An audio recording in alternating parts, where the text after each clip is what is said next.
বাঙালি খানায় সবাইকে স্বাগত জানাই। ঈদ স্পেশাল একটা নতুন রান্না নিয়ে আজকে আমি হাজির হয়েছি। আশা করছি আজকের রেসিপিটি আপনাদের ভালো লাগবে। সকল মুসলিম ভাই বোনদের ঈদের শুভেচ্ছা রইল। তবে ছোট ছোট টিপস সহ আপনিও খুব সহজে শিখে নিতে পারবেন। তবে পেঁয়াজ রসুন ছাড়া আমার বাড়িতে কিভাবে কাতলা মাছের কালিয়া রান্না করা হয় চলুন সেটা একবার দেখে নেওয়া যাক ভিডিওর মাধ্যমে।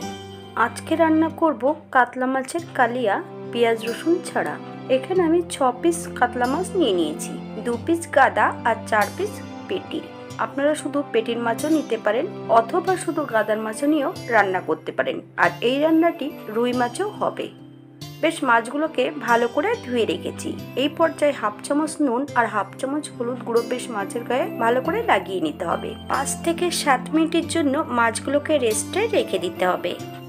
মাছগুলো যতক্ষণ রেস্টে আছে ততক্ষণে একটা গোটা মশলার পেস্ট তৈরি করে নেওয়া যাক।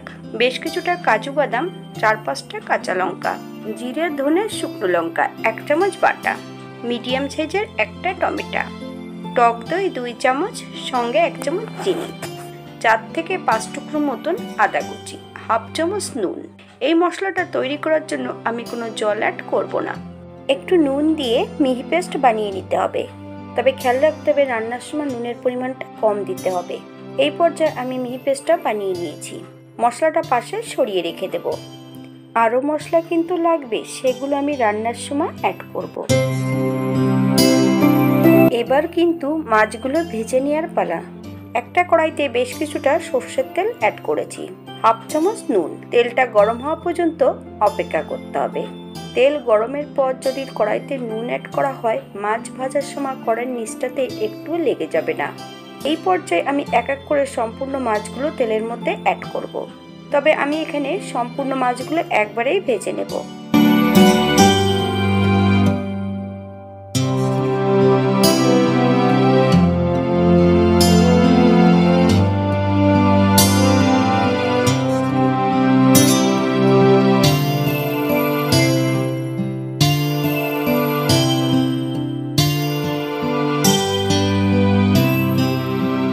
থেকে 8 মিনিটের মতন উল্টিয়ে পাল্টিয়ে মাছগুলোকে ভেজে নিতে হবে।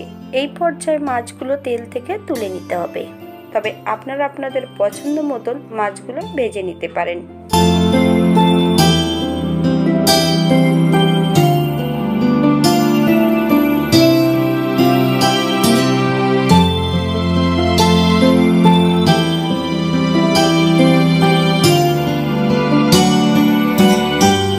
একই তেলে রান্না করব।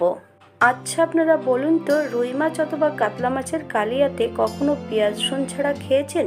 আজকে তেমন কিছু ঘটতে চলেছে যে পেঁয়াজ রসুন ছাড়া কাতলা মাছের কালিয়া। এই পর্যায়ে অ্যাড করব বেটে রাখা সম্পূর্ণ মশলাটা। মিডিয়াম আঁচে 2 থেকে 3 মিনিটের মতো মশলাটা বেশ ভালো করে ভেজে নিতে হবে।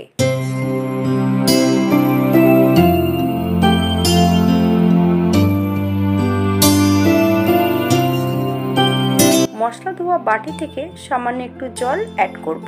মশলা থেকে যতক্ষণ কাঁচা গন্ধ বেরোবে ততক্ষণ বেশ মশলাটা ভালো করে কষিয়ে নিতে হবে, অথবা মশলা থেকে যতক্ষণ তেল না ছাড়বে ততক্ষণ বেশ ভালো করে মশলাটা কষিয়ে নিতে হবে। 1/2 চামচ হলুদ গুঁড়ো, বেশ কিছুটা কাঁচা লঙ্কা।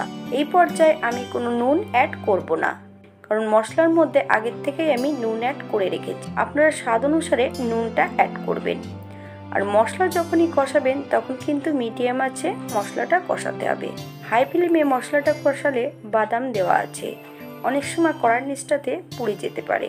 মশলা কষানোর সময় কন্টিনিউ কিন্তু নাড়তে হবে।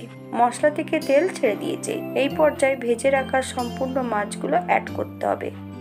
মিডিয়াম আঁচে 2 থেকে 3 মিনিটের মতন বেশ মাছ ও মশলা সহ কষিয়ে নিতে হবে। যাদের মাছের পরিমাণটা বেশি থাকবে তাদের মাছ সহ মশলা দিয়ে কষানোর প্রয়োজন নেই।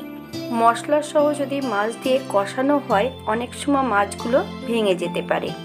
গ্রেভিটা তৈরি করে নেওয়ার পর ভাজা মাছের উপরে অ্যাড করলে 5 থেকে 7 মিনিটের জন্য ঢাকা দিয়ে রেখে দিলে রান্নাটা কিন্তু কমপ্লিট হয়ে যাবে। এই পর্যায়ে 1 কাপ ফুটন্ত গরম জল অ্যাড করেছি। আপনাদের যতটা গ্রেভির প্রয়োজন আপনারা ততটা জল অ্যাড করতে পারেন। হালকা হাতে মিশিয়ে নিয়ে 5 থেকে 7 মিনিটের জন্য ঢাকা দিয়ে রেখে দেব, যাতে মাছগুলো সেদ্ধ হয়ে যায়। 7 মিনিট পর এই পর্যায়ে অ্যাড করব 1 চামচ গরম মশলা বাটা। আপনারা গুঁড়োটাও অ্যাড করতে পারেন। হালকা হাতে একটু নেড়ে চেড়ে মিশিয়ে দিতে হবে। গ্যাসের ফ্লেমটা অফ করে দিয়ে 5 মিনিটের জন্য স্ট্যান্ডিং টাইম দিতে হবে, তারপর সার্ভ করব।